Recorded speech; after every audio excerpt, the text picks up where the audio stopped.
what's happening, everybody? All the followers on Facebook, everybody who's been participating in the giveaways. It really does mean the world to me. So, strain review. Today, I want to talk to you about the mountain apple. I personally know nothing about this strain, so let me, fill me in. What is it? Indica, sativa? What's the effect like, and how's growing it? Have you grown it at all? What's going on with the mountain apple?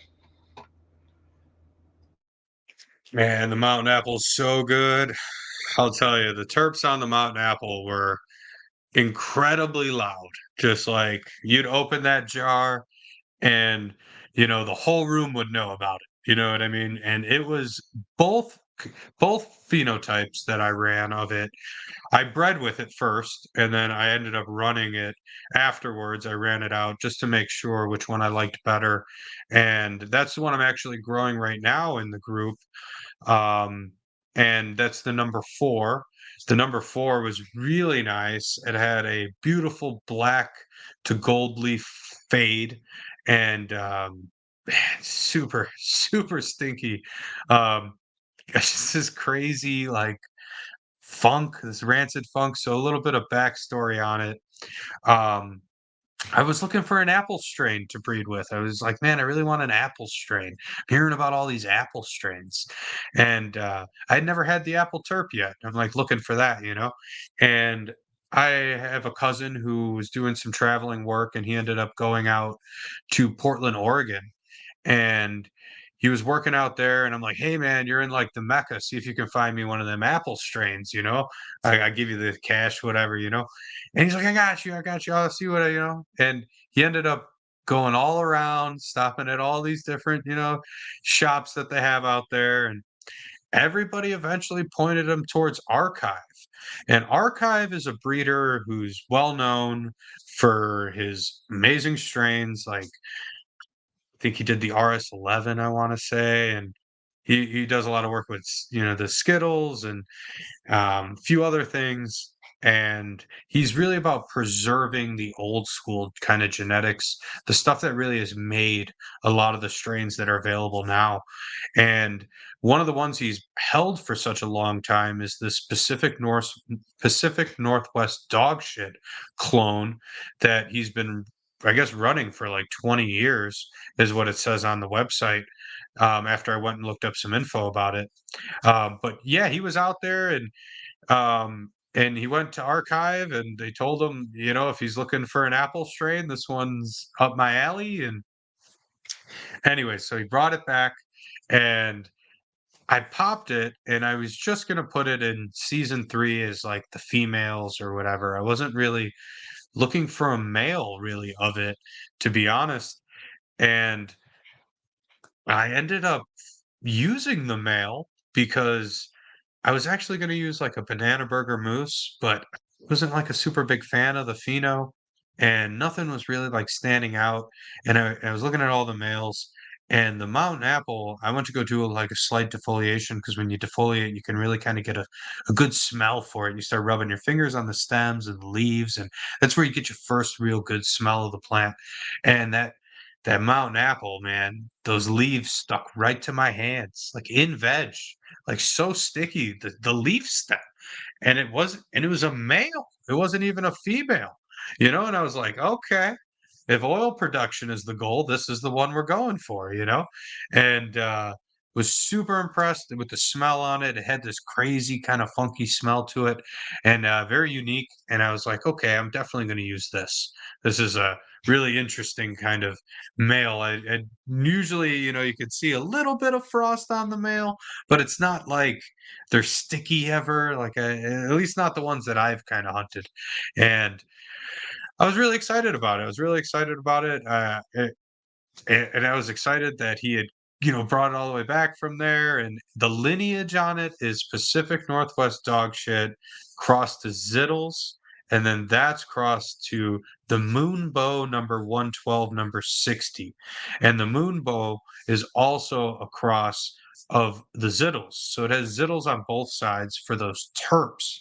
The Zittles really bringing out the flavor these days. So everybody's mixing stuff with the Zittles, and I think it's good. I think it's good. So that I wanted to bring out the flavor too, you know.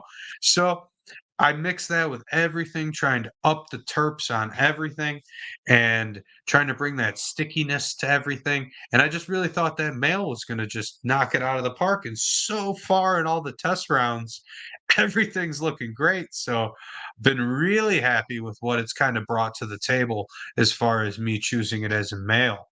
Now the actual, the flour and consuming it, super flavorful, such a good taste, and definitely had more of a hybrid effect. I wouldn't say it it leaned more sativa or indica. I'd say maybe it leaned just a little bit more sativa. I would say it had real nice cerebral effect. It was in the body a little bit, but definitely more kind of uplifting. So I also thought that was a cool kind of hybrid effect to kind of bring to everything as well, to see if it kind of made, and certain varieties maybe a little bit more sativa leaning, where certain ones are a little bit more indica leaning, even though they're from the same seed batch. When I popped a different one of its children, I found that some were sativa leaning and some were indica leaning, like the mother, and having that hybrid effect in there is really nice. So super stoked on how everything's turning out with that cross with the mountain apple, and happy to have been able to use it. Big shout out to Mike for bringing it back and putting everybody on some game. You know what I mean? So beautiful flowers. You can go check them out on the Facebook group. You just go in there and type in mountain apple at the top in the search bar, and every post of me posting about the mountain apple should come up, and you should be able to get a good idea of what it's really all about, with all the pictures and stuff on there on the community group page. Yeah, and once again, that Facebook page is In-tents Genetix Growers Community. So for anybody who's searching for it, just go there, and then yeah, it sounds like you definitely found yourself a winner. Yeah, and it was both phenos. It wasn't even just the one that I bred with, and I'm really, the reason I liked that one better is because it was a great producer and had a really nice tight flower structure, really greasy, and its flavor really stuck on it. So when you consumed it, it was really good in its flower form, and that's kind of what I like. I prefer the flower, and and that's what I like to indulge with, and I felt that that was like, when you finished all the mothers, I was very happy when I finished all the mothers in season 3 after I did the clone round. I was actually able to get, like, a really good flavor for each of the ones I bred with Sensimelia, where it has no seeds in it, and see the real potential of each of the strains, and those were definitely standouts. Opening the jars and everybody right away, whoa, like, from the smell.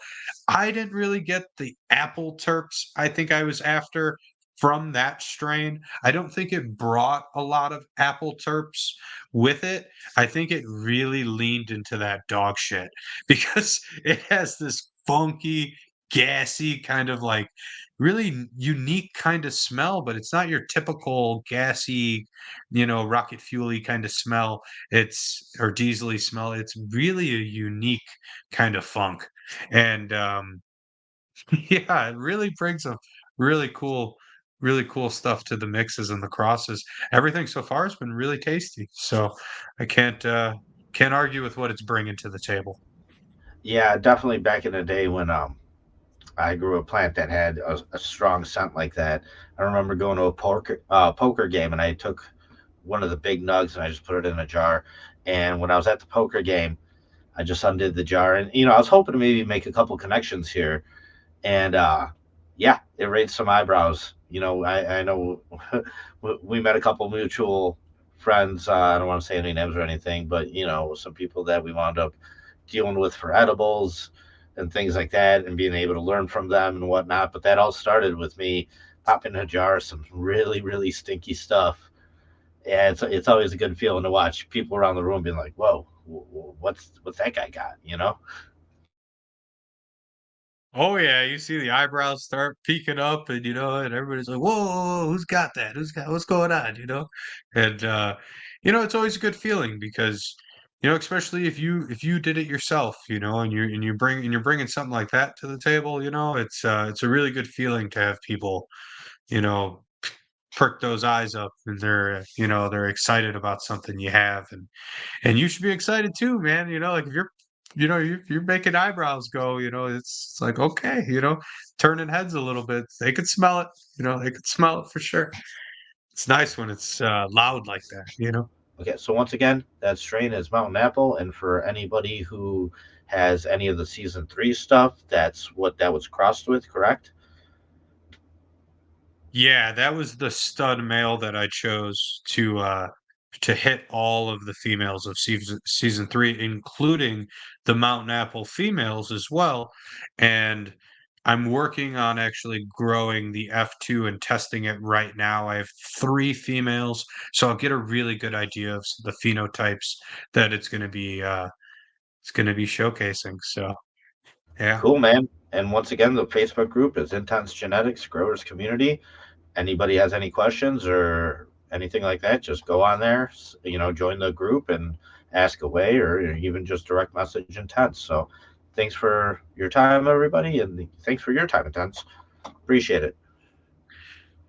Yeah, I appreciate you too, man. I appreciate everybody who's listening, and smash the subscribe button, smash the like button, and there are definitely more episodes and strain views to come. What's happening, everybody? All the followers on Facebook, everybody who's been participating in the giveaways, it really does mean the world to me.